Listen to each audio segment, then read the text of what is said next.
இங்கே இந்த பொண்ணு அவங்க ஹஸ்பண்ட் கிட்ட வந்து நாளன்னைக்கு என்ன நாள் ஞாபகம் இருக்குன்னு கேட்டா, உன் பிறந்த நாள் தானே எப்படி மறப்பேன்னு கேட்குறான். நீ நடிக்காத, கல்யாணம் ஆனதுலேருந்து இன்னைக்கு வரைக்கும் என்னைக்காவது மறக்காம விஷ் பண்ணியிருக்கியான்னு கேட்டா, உனக்கு என்ன கிஃப்ட் வேணும்னு அவன் கேட்குறான். கிஃப்டெல்லாம் வேணாம், நீ எனக்கு விஷ் பண்ணா போதுன்னு சொல்லிட்டு போறா. அடுத்த நாள் அந்த பொண்ணு ஆஃபீஸ்லேருந்து வரும்போது புருஷங்காரன் கால் பண்ணுறான், உனக்கு ஒரு சர்ப்ரைஸ் இருக்குது வீட்டுக்கு வான்னு சொல்லி. என்ன சர்ப்ரைஸ்ன்னு சொல்லி வீட்டுக்கு போய் பார்த்தா அவங்க மாமனார் வந்திருக்காரு. எப்போ வந்தீங்கன்னு கேட்டால் இப்போதாம்மா வந்தேன்னு சொல்லிட்டு அவர் உள்ளே போகிறாரு. இந்த பொண்ணு புருஷங்கிட்ட போய் பார்த்தா அவனும் எங்கேயோ கிளம்பிக்கிட்டு இருக்கான். எங்கே கிளம்புறீங்கன்னா ஆஃபீஸில் அர்ஜென்ட் மீட்டிங்கு, டெல்லி வரைக்கும் போகணுன்னு சொல்லிக்கிட்டு இருக்கான். இல்லை நாளைக்கு என் பிறந்த நாள்னு சொல்ல வரும்போது இல்லை நீ அப்பாவை பார்த்துக்கோ, அவர் தான் டென்ஷன் பண்ணி உனக்கு தெரியும் இல்லைன்னு சொல்லிட்டு கிளம்பிடுறான். புருஷன் போனதுக்கப்புறம் மாமனார்கிட்ட இருங்க உங்களுக்கு ஏதாவது சமைச்சு தரேன்ட்டு ஃப்ரெஷ் ஆகிட்டு வரதுக்காக போகிறா. அவர் வேணாமா, நீ வண்டி சாவி எடுத்துட்டு வா, புல்லட் பைக் சாவி எடுத்துட்டு வா, நம்ம வெளியே போய் ஏதாவது சாப்பிடுவோம், நீ இப்போ தானே வந்திருக்க, நீ எதுவும் செய்ய வேணான்னு சொல்லிடுறாரு. அதுக்கப்புறம் இவங்க 2 பேரும் சேர்ந்து பைக்கில் போய் ஒரு நல்ல ஹோட்டலில் அந்த பொண்ணை ஆர்டர் பண்ண வச்சு 2 பேரும் சந்தோஷமாக சாப்பிட்றாங்க.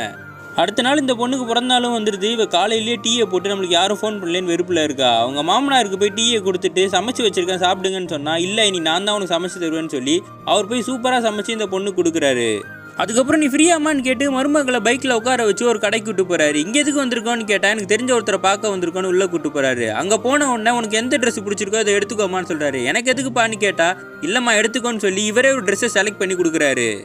அடுத்து அவரோட மருமகளை பீச்சுக்கு கூட்டு போறாரு. அந்த பொண்ணு நின்று ரசிக்கிட்டு இருக்கா. வாங்க ட்ரெஸ்ஸை கையில் கொடுத்து ஹாப்பி பர்த்டேன்னு சொல்றாரு. உங்களுக்கு எப்படி தெரியும்னு கேட்டா, நானும் உன்னோட அப்பா தானே மறந்துட்டியான்னு சொல்றாரு. அப்போ அந்த பொண்ணோட புருஷன் கால் பண்றான். இவரும் அந்த ஃபோனை அந்த பொண்ணுகிட்ட கொடுக்குறாரு. புருஷன் ஃபோனில் சொல்கிறான், நீ என்னை திட்டத்துக்கு முன்னாடி ஒரு விஷயம் சொல்கிறேன், நீ எனக்கு எவ்வளவோ லவ்வை கொடுத்துருக்க, உனக்கு திருப்பி என்ன செய்யலாம் நான் யோசிச்சுக்கிட்டே இருந்தேன். சின்ன வயசுலேருந்து நீ உங்கள் அப்பாவை ரொம்ப மிஸ் பண்ணியிருக்கல, உங்கள் அப்பாவோட பாசத்தையே நீ பார்த்தது கிடையாது, அதை கொடுக்கணும்னு நினச்சேன்னு சொல்கிறான்.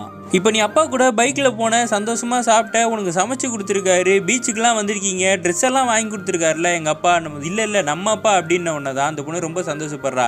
இதை விட பெரிய கிஃப்ட் நான் உனக்கு என்ன தர முடியும், சந்தோஷமானு கேட்ட உடனே இந்த பொண்ணு சிரிச்சுக்கிட்டே தலையாட்டிக்கிட்டு இருக்கா.